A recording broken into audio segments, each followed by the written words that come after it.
नमस्कार दोस्तों, स्वागत है आपका।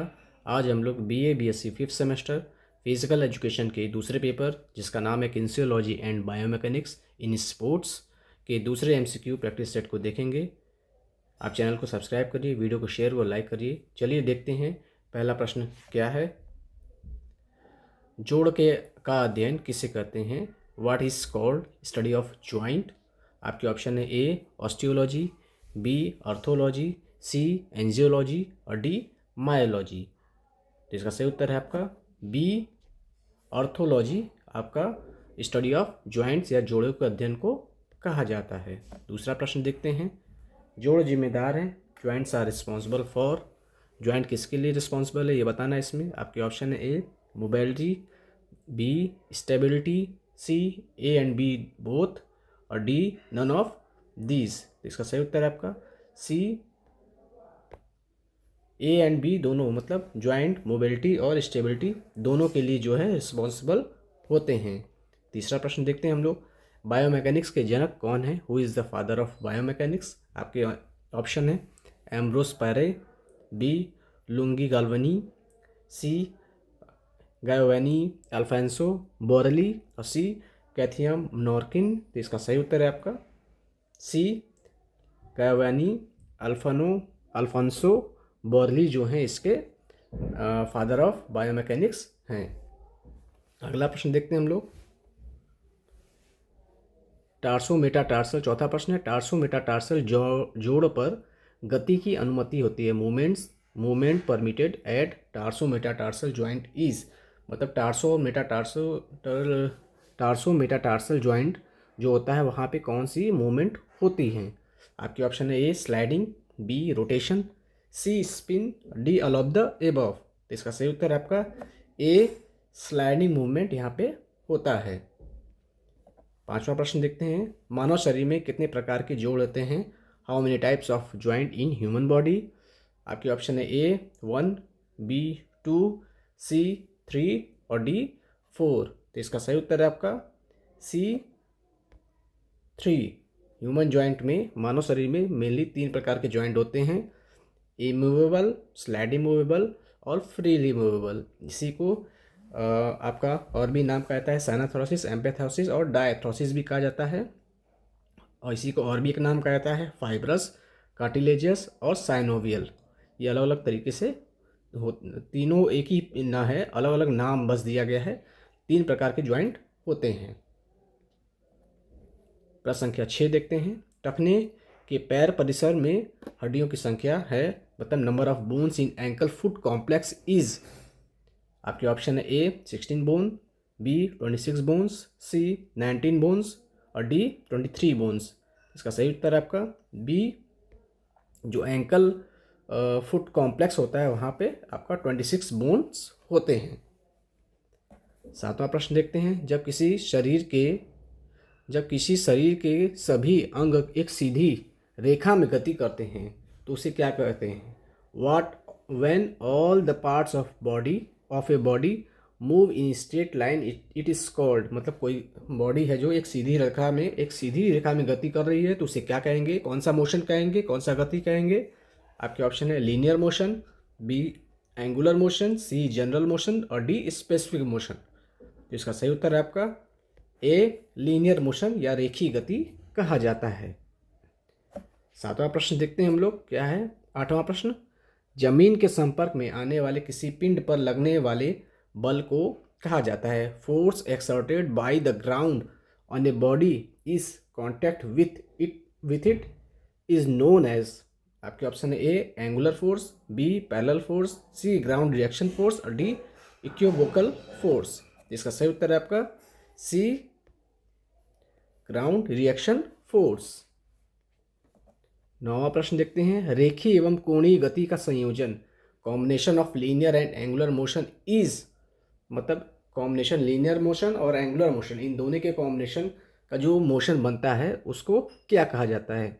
आपके ऑप्शन है linear motion, B angular motion, C general motion, D specific motion.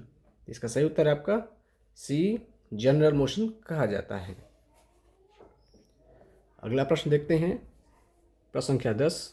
Diarthrosis किस जोड़ का अन्य नाम है? Diarthrosis is another name of which joint? आपके ऑप्शन है ए अचल संधि fibrous joint, B cartilaginous joint या अर्धचल, सी चल संधि साइनोवियल ज्वाइंट और डी उपयुक्त सभी। इसका सही उत्तर है आपका डायाथ्रोसिस जो है आपका साइनोवियल ज्वाइंट को कहा जाता है, डायाथ्रोसिस कहा जाता है।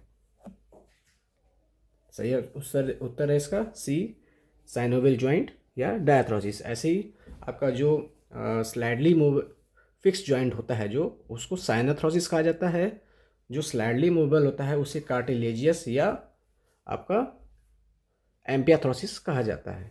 अगला प्रश्न देखते हैं, प्रश्न संख्या 11, क्वेश्चन नंबर 11। किस जोड़ में कोई गति नहीं होती है? In which joint there is no movement? कौन सा ऐसा ज्वाइंट का टाइप है जिसमें कि मूवमेंट नहीं होता है? आपके ऑप्शन है ए अचल संधि या इमूवेबल ज्वाइंट, बी अर्धचल संधि स्लाइडली मूवेबल, सी चल संधि या फ्रीली मूवेबल, डी उपयुक्त सभी। इसका सही उत्तर है आपका ए अचल संधि या आपका इमूवेबल ज्वाइंट जो होता है इसमें कोई मूवमेंट नहीं होता। इसमें जोड़ इस तरीके का होता है कि कोई भी मूवमेंट संभव नहीं होता है। जैसे आपके हमारे जो खोपड़ी होता है, हमारा स्कल जो होता है, उसमें आप देखे होंगे धागेनुमा जो जोड़ होता है, एक जोड़ का इमूवेबल टाइप का ज्वाइंट है, उसको सूचर कहा जाता है। अगला प्रश्न देखते हैं हम लोग, प्रश्न संख्या 12, क्वेश्चन नंबर 12। निम्न में से एक अक्षीय जोड़ कौन सा है? इसमें से कौन सा ऐसा ज्वाइंट है जो कि आपका क्या है, यूनाई एक्सियल है? आपके ऑप्शन है A hinge joint, B condyloid, C ball and socket और डी है ग्लाइडिंग ज्वाइंट। इसका सही उत्तर है आपका ए जो है आपका हिंज ज्वाइंट जो है आपका यूनाई एक्सियल, मतलब केवल एक एक्सिस और एक प्लेन में यह मूवमेंट इस प्रकार के ज्वाइंट में होता है। यूनाई एक्सियल का एक और ज्वाइंट होता है पीवट ज्वाइंट, भी क्या होता है, एक यूनाई एक्सियल ज्वाइंट ही होता है। अगला प्रश्न देखते हैं हम लोग, निम्न में से द्विअक्षीय जोड़ या which of the following is a biaxial joint? Biaxial joint का कौन सा एग्जाम्पल है? बाई एक्सियल मतलब वहाँ पे कोई भी मूवमेंट जो हो रहा है वो दो एक्सिस और दो प्लेन में हो रहा है, दो एक्सिस में हो रहा है, तो उस प्रकार के ज्वाइंट को बाई एक्सियल ज्वाइंट कहेंगे। तो उसका कौन सा ज्वाइंट होता है इसमें से बताना है आपको। आपके ऑप्शन है A hinge joint, B condyloid joint, C set ball and socket और डी ग्लाइडिंग ज्वाइंट। तो इसका सही उत्तर है आपका बी कॉन्डिलाइट ज्वाइंट जो होता है आपका, इसका सही उत्तर है। ये बाई एक्सियल टाइप का ज्वाइंट है, दो एक्सिस और दो प्लेन में इसमें मूवमेंट होता है। ऐसे ही एक सैडल ज्वाइंट जो होता है वो भी बाई एक्सियल ज्वाइंट होता है। प्रश्न संख्या 14 देखते हैं, निम्न में से बहुअक्षीय या multi axial joint which of the following is a multi axial joint कहते हैं? आपके ऑप्शन है A hinge joint, B condyloid joint, C ball and socket और डी ग्लाइडिंग ज्वाइंट। तो इसका सही उत्तर है आपका सी, इसका सही उत्तर है आपका सी बॉल एंड सॉकेट ज्वाइंट जो होता है क्या होता है आपका मल्टी एक्सियल ज्वाइंट होता है आपका। इसका सही उत्तर है आपका सी बॉल एंड सॉकेट। ऐसे ही ग्लाइडिंग ज्वाइंट आप जो जानते हैं उसमें कोई एक्सिस और कोई प्लेन, बिना एक्सिस बिना प्लेन के मूवमेंट होता है, उसमें कोई भी एक्सिस नहीं होता है। जबकि मल्टी एक्सियल में जो होता है तीनों प्रकार के एक्सिस तीन में यह मूवमेंट होता है, इसलिए इस प्रकार के जो ज्वाइंट होता है उसे चैंपियन ज्वाइंट भी कहा जाता है। बॉल एंड सॉकेट का जैसे शोल्डर में हमारे पाया जाता है बॉल एंड सॉकेट ज्वाइंट, और हिप ज्वाइंट में पाया जाता है बॉल एंड सॉकेट। अगला प्रश्न देखते हैं, प्रश्न संख्या 15। वह मात्रा जिसकी दिशा भी हो और परिमाण भी हो तो उसे क्या कहेंगे? Quantity that has a direction as well as a magnitude. आपके ऑप्शन है A scalar, B vector, C force, D magnitude. तो इसका सही उत्तर है आपका बी, इस प्रकार का जो क्वांटिटी जिसमें कि आपका डायरेक्शन के साथ साथ मैग्नीट्यूड भी हो। तो ऐसे जो क्वांटिटी होती हैं तो उसको क्या कहते हैं, वेक्टर क्वांटिटी कहा जाता है। जैसे डिस्प्लेसमेंट, इसमें क्या होता है दिशा भी होगी, डायरेक्शन भी है और वहाँ पे आपका मैग्नीट्यूड भी है। तो इस प्रकार के क्वांटिटी को वेक्टर क्वांटिटी कहा जाता है। एग्जाम्पल में डिस्प्लेसमेंट क्या है आपका एक वेक्टर क्वांटिटी है। प्रश्न संख्या 16। वह मात्रा जिसकी कोई दिशा नहीं बल्कि केवल एक परिमाण होता है। मतलब अब इस प्रकार का क्वांटिटी बता है जिसमें कि क्या है आपका डायरेक्शन नहीं है, केवल मैग्नीट्यूड है। तो इस प्रकार की क्वांटिटी को क्या कहते हैं? आपके option A scalar, B vector, C force, D magnitude. इसका सही उत्तर है आपका ए स्केलर क्वांटिटी कहा जाता है। जैसे डिस्टेंस क्या है, एक स्केलर क्वांटिटी है। अगला प्रश्न देखते हैं हम लोग, प्रश्न संख्या 17। जिस दर पर कार्य किया जाता है उसे क्या कहते हैं? The rate at which work is done is known as. आपके ऑप्शन है A work, B magnitude, C power और डी स्ट्रेंथ। इसका सही उत्तर है आपका सी पावर।